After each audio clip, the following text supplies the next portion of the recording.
আর ওদিকে উত্তর সিকিমের লাচেন একরকম বিচ্ছিন্ন হয়ে গিয়েছে। যে পর্যটকরা গিয়েছেন সেই পর্যটকদের ফিরিয়ে আনা এখন সবচেয়ে বড় চ্যালেঞ্জ। আর তার জন্য 23 জন এনডিআরএফ জওয়ান উদ্ধার কাজে পৌঁছেছেন। এখনো শতাধিক পর্যটক সেখানে আটকে রয়েছেন। পার্থপ্রতিম রয়েছেন। পার্থপ্রতিম, কিভাবে তাদের উদ্ধার করে আনার কথা ভাবা হচ্ছে?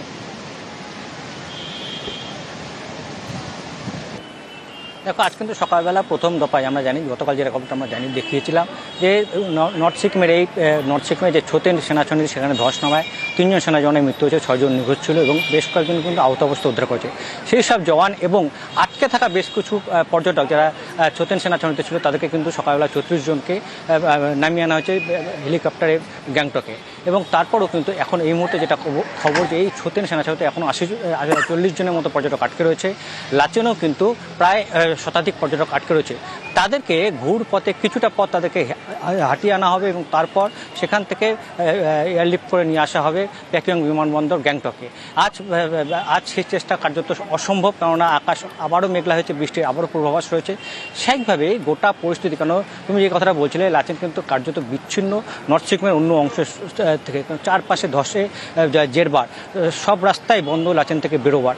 স্বাভাবিকভাবে সেই চ্যালেঞ্জ কীভাবে রীতিমতো ফুসছে। আমি যদি উত্তরবঙ্গের ছবি একের পর এক দেখতে থাকি, তিস্তা রীতিমতো ফুসছে।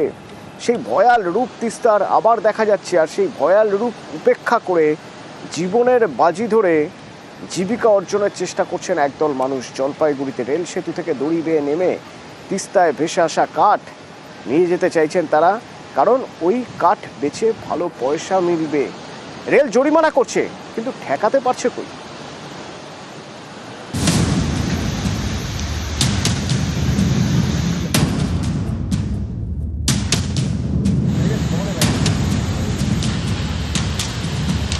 তিস্তার ওপরে রেল ব্রিজ, সেখানে গিঁট দিয়ে শক্ত করে দড়ি বাঁধা।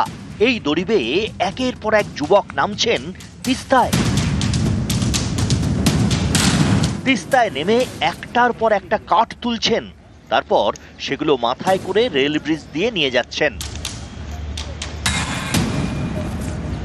ফুসছে তিস্তা। জলপাইগুড়িতে তিস্তা পারে সতর্কতা জারি করেছে সেচ দপ্তর। এরই মধ্যে জলপাইগুড়ি সদরের দোমোহনের কাছে এই ছবি। তিস্তায় ভেসে আসছে কাঠ, সেই কাঠ সংগ্রহ করতে উত্তাল তিস্তায় নামছেন স্থানীয়রা প্রাণের ঝুঁকি নিয়ে।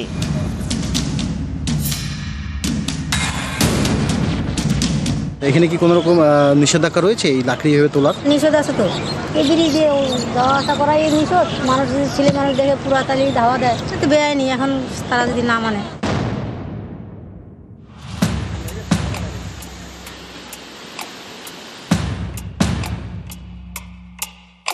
সিকিমে এক নাগাড়ে বৃষ্টি, তার জেরে ধস। এতে আশপাশের জঙ্গলের বিভিন্ন গাছ ভাঙছে, কাঠ ভেসে আসছে তিস্তায়, নামছে সমতলে। এর মধ্যে রয়েছে শাল সেগুনের মতো দামি দামি কাঠ। তিস্তা থেকে সেই কাঠ তুলে বিক্রি করা হচ্ছে বাজারে। এর জন্য জীবন বাজি। কেউ কেউ আছে যে এই কাঠ বিক্রি করেও সংসার চলে অনেকেরই, বা জ্বালানি হিসেবে ব্যবহার করে বাড়িতে। কিন্তু এটা করা তো ঠিক নয়, কেননা প্রচুর বিপদের ঝুঁকি রয়েছে এর মধ্যে। যখন তখন একটা দুর্ঘটনা ঘটে যেতে পারে। জলপাইগুড়ি সদরের রেল ব্রিজ, এখান দিয়ে নিউ জলপাইগুড়ি স্টেশন থেকে আসামে একাধিক এক্সপ্রেস ট্রেন যায়। এই রেল ব্রিজেই দড়ি বেঁধে প্রাণ হাতে করে নদী থেকে কাঠ তোলা হচ্ছে।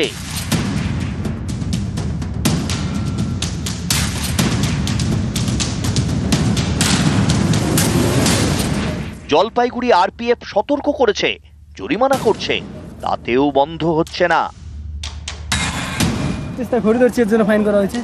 না কোনো উপার্জন হয় না, এটাতে রান্না করা হয়। রেলের নর্থ ইস্টের যে মেন ব্রিজ, এই ব্রিজের উপর থেকে রশি দিয়ে এখানকার গ্রামবাসীরা পাহাড় থেকে যে ভেসে আসছে লাকড়ি তুলছে। এরা যেভাবে লাকড়ি নদীর থেকে তুলছে, নিজের বিপদ নিজে ডেকে আনবে। সেই জন্য আমরা আসছি, ব্রিজে যারা ছিল তাদেরকে ব্রিজ থেকে সরিয়ে ফাইন করেছি। এটা যাতে পাবলিক একটু সচেতন হয়, সেই জন্যই আমরা ফাইন করলাম। জলপাইগুড়ি থেকে শান্তনু কর, নিউজ 18 বাংলা। আর ওদিকে উত্তর সিকিমের লাচেন একরকম বিচ্ছিন্ন হয়ে গিয়েছে। যে পর্যটকরা গিয়েছেন সেই পর্যটকদের ফিরিয়ে আনা এখন সবচেয়ে বড় চ্যালেঞ্জ। আর তার জন্য 23 জন এনডিআরএফ জওয়ান উদ্ধার কাজে পৌঁছেছেন। এখনো শতাধিক পর্যটক সেখানে আটকে রয়েছেন। পার্থপ্রতিম রয়েছেন। পার্থপ্রতিম, কিভাবে তাদের উদ্ধার করে আনার কথা ভাবা হচ্ছে?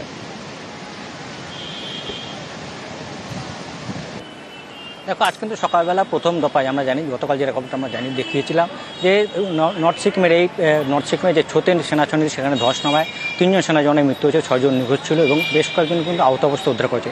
সেই সব জওয়ান এবং আটকে থাকা বেশ কিছু পর্যটক যারা ছোতেন সেনাছড়িতে ছিল তাদেরকে কিন্তু সকালবেলা 34 জনকে নামিয়ে আনা হয়েছে হেলিকপ্টারে গ্যাংটকে। এবং তারপরও কিন্তু এখন এই মুহূর্তে যেটা খবর যে এই ছোতেন সেনাছড়িতে এখনও 40 জনের মতো পর্যটক আটকে রয়েছে। লাচেনেও কিন্তু প্রায় শতাধিক পর্যটক আটকে রয়েছে। তাদেরকে ঘুর পথে কিছুটা পথ তাদেরকে হাঁটিয়ে আনা হবে এবং তারপর সেখান থেকে এয়ারলিফট করে নিয়ে আসা হবে প্যাকিং বিমানবন্দর গ্যাংটকে। আজ সেই চেষ্টা কার্যত অসম্ভব, কেননা আকাশ আবারও মেঘলা হয়েছে, বৃষ্টির আবারও পূর্বাভাস রয়েছে।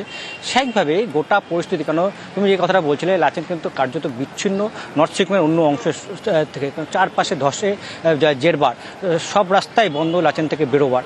স্বাভাবিকভাবে সেই চ্যালেঞ্জ কীভাবে রীতিমতো ফুসছে। আমি যদি উত্তরবঙ্গের ছবি একের পর এক দেখতে থাকি, তিস্তা রীতিমতো ফুসছে। সেই ভয়াল রূপ তিস্তার আবার দেখা যাচ্ছে। আর সেই ভয়াল রূপ উপেক্ষা করে জীবনের বাজি ধরে জীবিকা অর্জনের চেষ্টা করছেন একদল মানুষ। জলপাইগুড়িতে রেল সেতু থেকে দড়ি বেয়ে নেমে তিস্তায় ভেসে আসা কাঠ নিয়ে যেতে চাইছেন তারা, কারণ ওই কাঠ বেচে ভালো পয়সা মিলবে। রেল জরিমানা করছে, কিন্তু ঠেকাতে পারছে কই?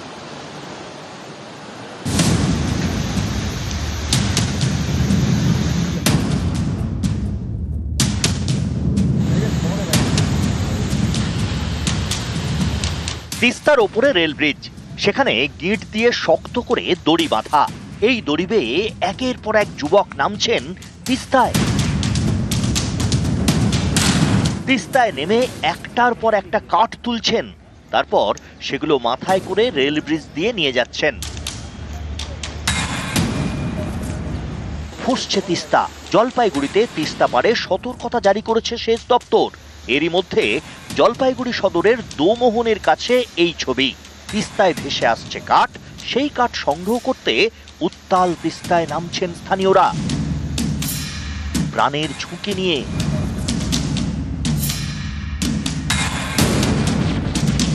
এখানে কি কোনো রকম নিষেধাজ্ঞা রয়েছে এই লাকড়ি এভাবে তোলার? নিষেধ আছে তো, এই ব্রিজে যাওয়া আসা করাই নিষেধ। মানুষ যদি ছেলে মানুষ দেখে পুরাতালি ধাওয়া দেয়, সে তো বেআইনি। এখন তারা যদি না মানে।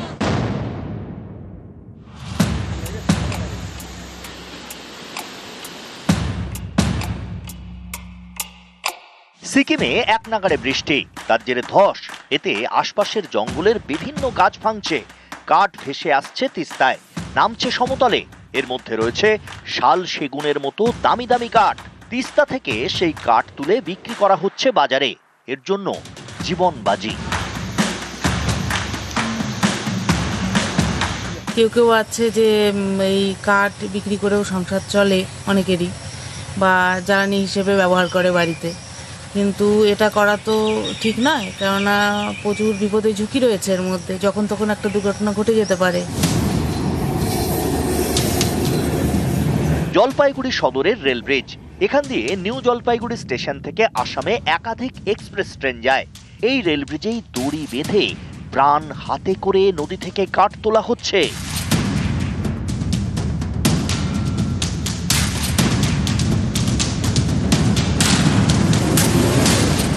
জলপাইগুড়ি আরপিএফ সতর্ক করেছে, জরিমানা করছে, তাতেও বন্ধ হচ্ছে না। তিস্তা ঘড়ি ধরছি এর জন্য ফাইন করা হয়েছে। না কোনো উপার্জন হয় না, এটাতে রান্না করা হয়। রেলের নর্থ ইস্টের যে মেন ব্রিজ, এই ব্রিজের উপর থেকে রশি দিয়ে এখানকার গ্রামবাসীরা পাহাড় থেকে যে ভেসে আসছে লাকড়ি তুলছে। এরা যেভাবে লাকড়ি নদীর থেকে তুলছে, নিজের বিপদ নিজে ডেকে আনবে। সেই জন্য আমরা আসছি, ব্রিজে যারা ছিল তাদেরকে ব্রিজ থেকে সরিয়ে ফাইন করেছি। এটা যাতে পাবলিক একটু সচেতন হয়, সেই জন্যই আমরা ফাইন করলাম।